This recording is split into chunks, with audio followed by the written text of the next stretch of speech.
Dicen Reina Valera, nada hagáis por contienda, pero las Américas y la Nueva Versión Internacional traduce, nada hagáis por egoísmo. Y esto así porque la palabra en el idioma en que se escribió el Nuevo Testamento es una palabra que denota ambición, buscar uno lo propio, rivalidad.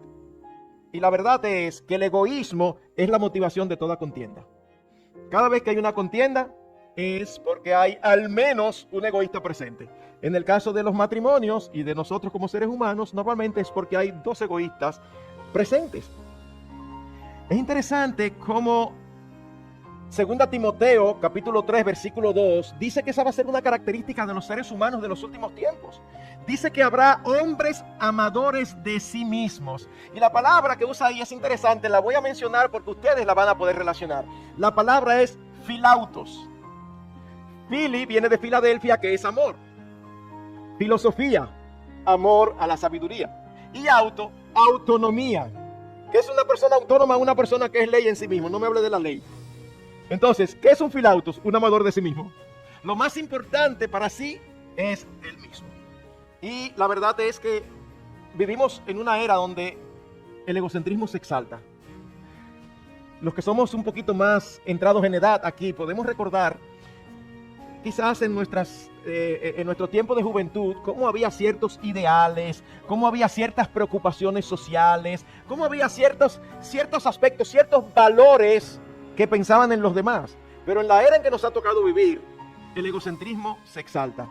Tú lo quieres, tú te lo mereces. Y lo más importante es lo que tú desees, lo que tú quieras. Como si el secreto de la felicidad estuviera en lograr todo lo que queremos. Cuando la Escritura nos enseña que ese no es el secreto de la felicidad, sino más bien en lograr hacer todo lo que debemos. Primero los Corintios, capítulo 10, versículo 24. Nadie busque su propio bien, sino el de su prójimo. Aquí no está hablando de matrimonio. Por eso es un principio que se aplica a todos los creyentes. Y si está hablando en sentido general, ¿cuánto más no debemos estar más preocupados por el bien de nuestros cónyuges que por el bien nuestro? Es interesante que el contexto en que esta declaración se da es un contexto de libertad cristiana. Poco antes el apóstol ha dicho, todo me es lícito, pero no todo conviene. Todo me es lícito, pero no todo edifica. Todo me es lícito, pero no me voy a dejar dominar de ninguna cosa. Y evidentemente cuando dice todo me es lícito, no se está refiriendo a aquellas cosas que claramente la Escritura menciona como pecaminosas. Está hablando de las cosas neutras, es decir, aquellas cosas que no están ni prohibidas ni ordenadas en la palabra de Dios. En esas cosas tenemos el derecho de usarlas. ¿A eso significa que debemos usarlas? No necesariamente, porque puede ser que tengamos la libertad de usarla, pero no sea sabio, no sea prudente, no sea edificante. Y por amor al otro, no lo voy a hacer. Algo tan sencillo como lo expresa primero los Corintios capítulo 8. Empieza diciendo que el conocimiento envanece, pero el amor edifica. Y luego está hablando de libertad cristiana, diciendo cómo había algunos creyentes que tenían ciertos pruritos, ciertos prejuicios acerca de comer carne sacrificada a los ídolos.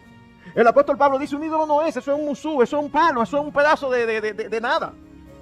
Ah, entonces puedo comer carne sacrificada a los ídolos.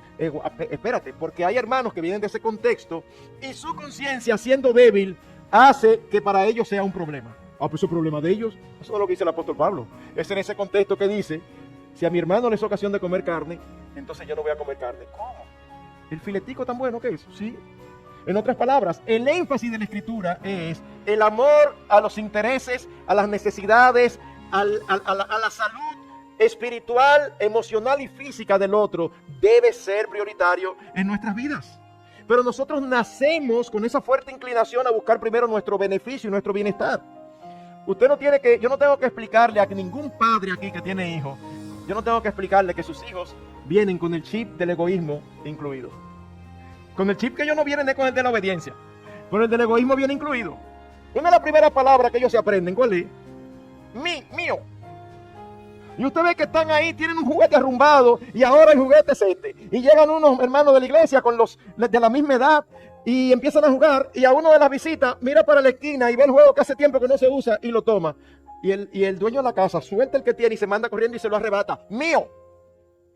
Y los padres, pero mi amor, tú no lo estás usando. No, es que es mío, es que es mío. O sea, ustedes saben, ¿verdad? ¿Cómo son las cosas? Nosotros crecemos, y eso no se nos quita.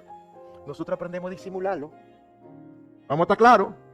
Sí, pero cualquiera cree que ya aprendimos. No aprendimos, no. Nosotros queremos que se haga nuestra voluntad, nosotros queremos aprovecharnos de todo, nosotros queremos lo que nos gusta y ser los primeros. Lo que pasa es que suena feo, uno de grande, decir, mío. Uno aprende a disimular. Pero eso es lo que nosotros somos. Y lo único que nos puede librar de eso es Cristo, su gracia y su salvación, que nos da una nueva naturaleza, ya capacitada de vencer sobre esa inclinación natural. Naturalmente pecaminosa, pero natural.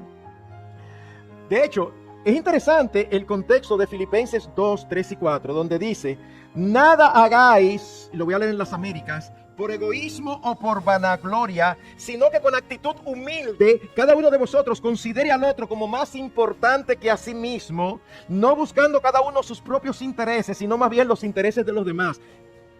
Pregunta, si eso está escrito en referencia a todos nuestros hermanos en Cristo, ¿cuánto más con respecto a nuestros cónyuges? O sea, es sencillamente maximizado. Porque delante de Dios, la relación interpersonal más importante sobre la faz de la tierra, no es la de una madre y su hijo. No es la de un padre y su hija, ni la de los hermanos. Es la de los esposos. Eso es lo que la Escritura nos enseña. Y es impresionante cómo empieza diciendo, cada cual busque los intereses de los demás. Ay, sí, muy fácil que es para el Señor decirlo. No es fácil. Él lo hizo. Porque es en ese mismo capítulo donde luego dice, esa es como la introducción para mostrar la grandeza del sacrificio del Señor Jesucristo. Dice, seguid más bien su ejemplo, el cual no estimó el ser igual a Dios como cosa que aferrarse. En otras palabras, Él tenía derecho, tú y yo no lo tenemos. Él tenía derecho a buscar lo suyo porque es lo justo. Y aún así, Él no estimó ser igual a Dios como cosa que aferrarse, sino que se despojó a sí mismo, tomando la condición de siervo, se hizo hombre, tomó la condición de siervo y se hizo obediente hasta la muerte y muerte de cruz. ¿Y por qué? Porque Él nos amó más a ti y a mí que a Él mismo. ¡Wow! ¡Wow! Y luego entonces nos da ejemplo. Dice, sigan mis pisadas. Sigan mis pisadas. Es por eso que en Romanos capítulo 15, versículo 3, que viene de todo el capítulo 14 de Romanos, una vez más hablando de libertad cristiana, viene cerrando ese tema diciendo, pues ni aun Cristo se agradó a sí mismo, aunque esto significara para Él ser vituperado. Él no quiso agradarse a sí mismo. Él mostró su amor por los suyos, no centrándose en sus propios intereses. Porque Él nos amó. Porque Él nos amó. Y una característica esencial del amor, nosotros la encontramos en 1 Corintios 13. Es imposible hablar de la naturaleza del amor verdadero sin nosotros mencionar 1 Corintios 13. Allí se nos da las características del verdadero amor, no del amor egoísta como el que tenemos nosotros. Hay un amor que es egoísta. Yo recuerdo en una ocasión, pasando por algún lugar, escuché un pedazo de una canción de Ricardo Arjona que me llamó muchísimo la atención, pero dije, wow, pero cuánta verdad. Ese es el tipo de, toda verdad corresponde a Dios. Así que hay inconversos que en algún momento por gracia común dice cosas que son verdad. Y él decía en esa canción, no te enamoraste de mí, te enamoraste de ti cuando estás conmigo. Dije, ups, que es real. ¿Usted ha visto esos matrimonios donde todo parece ir bien y cuando llega una enfermedad o una situación calamitosa a uno de los dos, al paso del tiempo el otro lo abandona? Eso era lo que había pasado. No era que estaba enamorado del otro, estaba enamorado de sí mismo y lo bien que lo pasaba cuando estaba con el otro. Ya el otro no me puede dar lo que me daba, ya el amor se acaba. Ese no es el amor de Dios. Una de las características del amor es que el amor no busca lo suyo. Mis hermanos, es una declaración trascendental. Oigan, el amor no busca lo suyo. Eso es fundamental. Así que es obvio que debemos trabajar intencionalmente con nuestro egoísmo. ¿Por qué? Porque si hay una institución establecida por Dios de este lado del sol que es antagónica por naturaleza al egoísmo, es el matrimonio. Póngase a pensar, y posiblemente a muchos de ustedes les pasó esto. Cuando ustedes se casaron, se encontraron lidiando posiblemente con cosas que nunca antes habían lidiado. Y posiblemente salieron pecados que ustedes pensaban que no tenían problema con eso. ¿Por qué?